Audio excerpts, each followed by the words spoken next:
All right, good evening, everybody. It's 7 o'clock at night, and you can still see me because they changed the clocks for some reason. Has nothing to do with farmers. My family have a farm. My mother has a farm. Excuse me. It doesn't help us at all. So don't blame the farmers for this one. And it certainly doesn't help us Jews to have to lay the Megillah at like 8 o'clock at night and have a Pesach Seder, I don't know, at like 10 o'clock at night by the time we get there. It's neither here nor there. I wanted to discuss something that came up at work today. This was not the prison, this was another institution where I work, another state, another institution. We had two guys there. One, verbrannte Baal Tshuva, a little bit extremist on a certain extent, but then I talked to him about certain things, and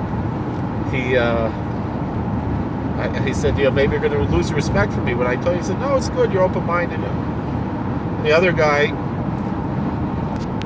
growing up Reform, and the subject came up about pronunciation of Hebrew, which is something people like to obsess about. And I realize it's not just by us. In my other institution, a fellow head chaplain of another institution told me how he had to write up an incident report, and I believe a misconduct report about two Muslim inmates who were arguing about how to pronounce something in Arabic. So we're pretty much exactly the same. The more I learn about all these different religions, we keep finding, like, wow, we are all the same. There's not that much difference between one another, except for external differences.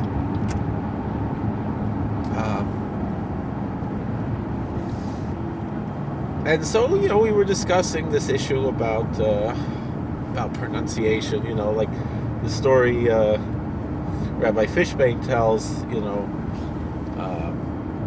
It might have happened in his own family or neighbor of his or something, where he sent he sent a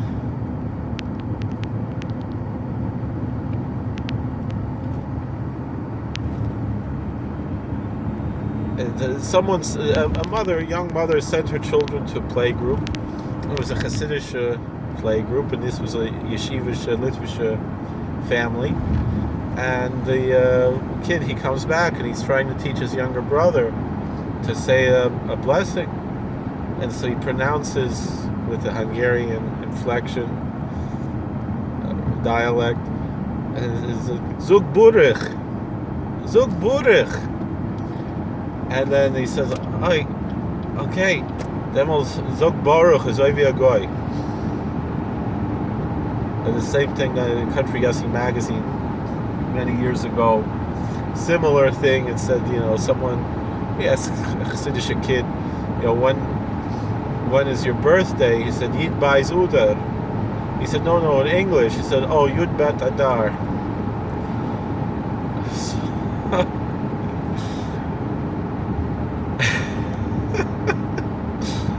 It's only funny if you know what I'm talking about. But in different communities, they pronounce Hebrew differently. And I'm not going to get into a fight which is right, which is wrong. The main thing is, where's your heart? But the fascinating thing that I heard today, it reminds me of two different things. Like, one, this guy, Reform guy, grew up Reform. He's very interested in what I have to teach. And he said, in the Reform Hebrew school, they were taught, Asher Knishanu b'mitzvotav v'tzivanu. And his father would say, Asher Knishanu b'mitzvotav v'tzivanu. And which is it? And what, this, that? So, it reminds me when I was a rabbi in a shul where we did things in a liberal way, even though the ideology was orthodox, and we tried our best to fear zich. And I spoke to Rabbanim, Dayanim, Paiskim for everything we did. It was l'shem kiruv and parnasim. I had to do it, and it was a beginner's minion, whatever. So we had the that card that they have, to say the brachas for an aliyah.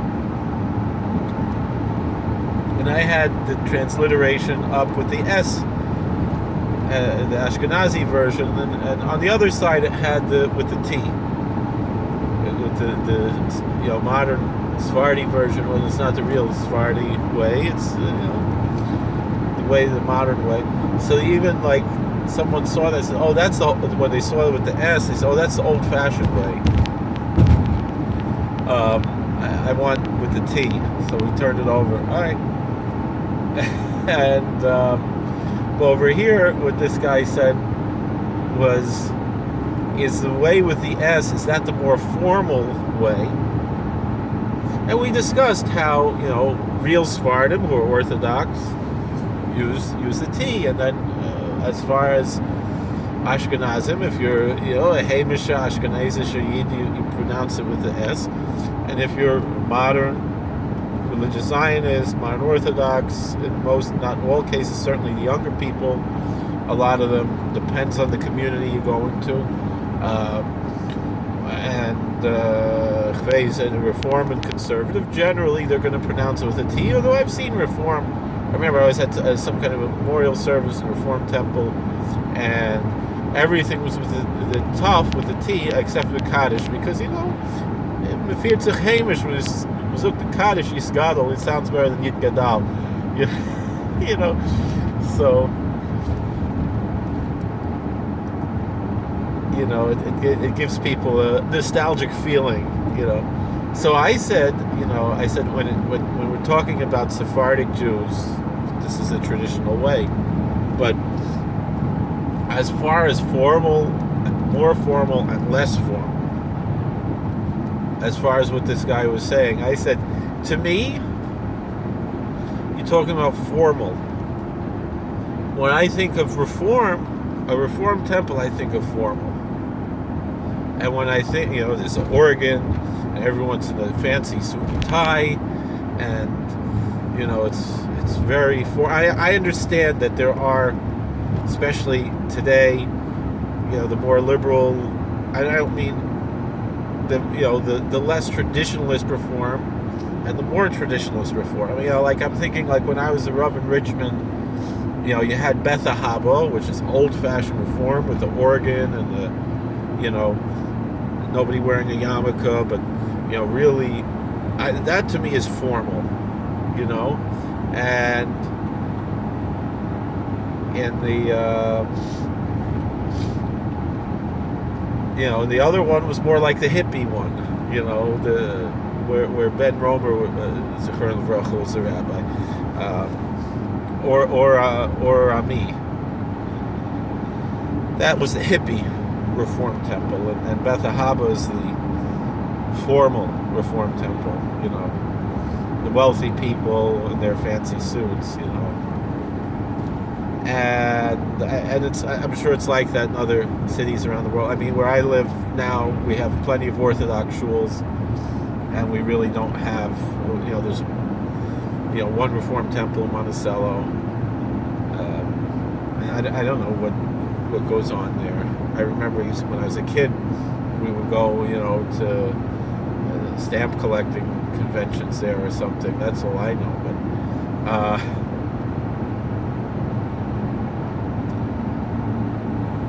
that I think of as a very formal place, again, the high church, it's the same type of thing, like thinking of like a high church, I don't know, Catholic or Anglican or something, and then you think of more,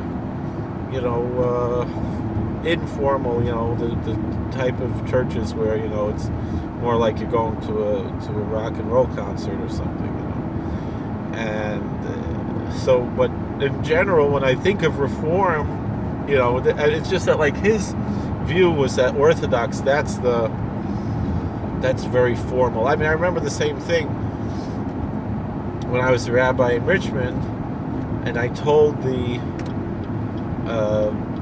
when they put out the Jewish phone book, I said I don't want that word Orthodox next to my shul, even though it's Young Israel Shul. Remember the OU? I don't want that word Orthodox there. I don't want to scare people away. I want to be welcoming to as many people as possible. And so then the lady said, so you mean if a guy comes in, he's not wearing a suit and tie, he's welcome? So of course, she didn't ask, a woman wearing pants or a tank top or something, which that could be problematic, or a man wearing shorts and a t-shirt. Yeah, I understand. There's also, well, I wear shorts, but a different type of shorts, right? Not really shorts, knickers with white socks, but but I didn't want that stigma of Orthodox. People don't like to go to, they think of an orthodontist or something, and the example that I gave, which is a negative example, it's a Lashon Hara example, but it's a true Lashon Hara example, is that, people feel so comfortable in an Orthodox shul that they feel comfortable enough to talk to the guy who's sitting next to them and not really be paying attention to the service, because you're there every day and you feel at home. And it's not like a feeling of reverence, but it's a heimish feeling that the other guy explained. You feel like you're at home. It's a very comfortable place. And on a weekday minyan in a modern Orthodox shul, you're not going to see, the rabbi will wear a suit and tie probably, and the balabatim mostly they're just gonna be dressed however they were dressed. So if they were at work with a suit and tie, they're not going to take it off. But if they want to dress comfortably, and whereas in a Reform temple, I think of a place that's very formal. Again, there's different types of Reform, I understand, but it's that the Hasidic atmosphere. It's very relaxed. It's very chilled out, and it's very, there's a joyful reverence and very relaxed atmosphere. Whether it's the same in a modern Orthodox shul, wherever you're going to go, and it depends, of course, on the community. It depends on which Hasidim you're going to go to. Karl and Stolen. It's also a heimish atmosphere, but it's not where you're going to be talking to the guy next to you. It's where you're going to be screaming and yelling at God, in joy, and screaming very loud.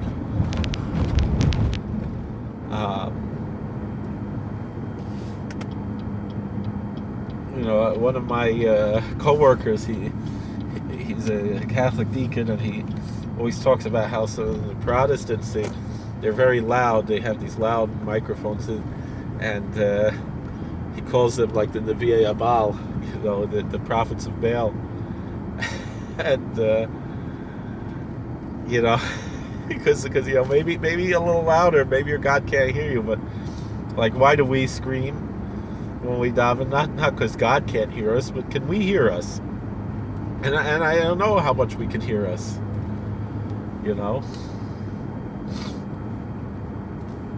So, but it's not, it's just interesting. And again, you go to Breuer's, you go to Washington Heights, the Yakas, it's going to be very formal, strict and formal, but Orthodox and also heimish, but it's and I think that's where the Reform 160 approach, comes from is that it comes from Germany, and it's that same German, even though one's Orthodox, one's Reformed, but it's that German. Uh, culture, and then there's the more Hasidic culture. That what marked the Hasidim, who they are, and everything. I saw a discussion online, an article discussing the wearing the shtreimel and the bekisha and all these things, and it said there essentially that the difference between the chosid and the non-chosid was generally that the chosid was more of a bohemian, was the beatnik, was the hippie, was chilled out guy, kind of looked a little like he was high or drunk or something, and that was the Hasidic, that's how we recognize someone as Hasidic, as opposed to if you were, some other type of Orthodox Jew. And the thing was, if you look at the old pictures of, it's funny. There was a picture. It said a Hasidic Jew wishing Happy New Year, Shana Tova, Agetir, to a Reform Jew. You look at the Reform guy. He looks like a Rosh Hashiva. He has a beard. He's wearing a kapota. He's wearing a Hamburg or a top hat or something. And the Chassid has a long beard. And the Reform guy has a trim beard, and the Chassid has a long beard. And he's not wearing a hat, just a big yarmulke. And he has a rekel that goes all the way down to the floor. That was a photograph, So it's interesting, but it's interesting how the other person saw what they associate that with as being old fashioned, and which is probably maybe more accurate for Ashkenazim. And then the other one saw it as formal, which I don't think is the accurate part. Maybe if it was with a German awe and that awe, I mean that's how they pronounce the comments. Again, not to put them. I'm just saying the formality. The tough and the tough. I don't. If I'm gonna pick one is more formal than the other, it's gonna be the tough. It's gonna be the like the Shidlovtzer Rebbe said to me once, we were at a shul, Orthodox shul in South America, and he says, "It's a tekasi." He said, it wasn't heimish, it was tekasi. What do you mean tekasi? Tekes in modern Hebrew means a ceremony. It was ceremonial, formal. That's how he felt the davening was, that it wasn't heimish. That was the Ashkenazi shul. We went to the Sephardi shul and we felt heimish, So, because it wasn't tekasi, it was amiti. It was authentic. All right, I'm home. It's time for me to shut up already.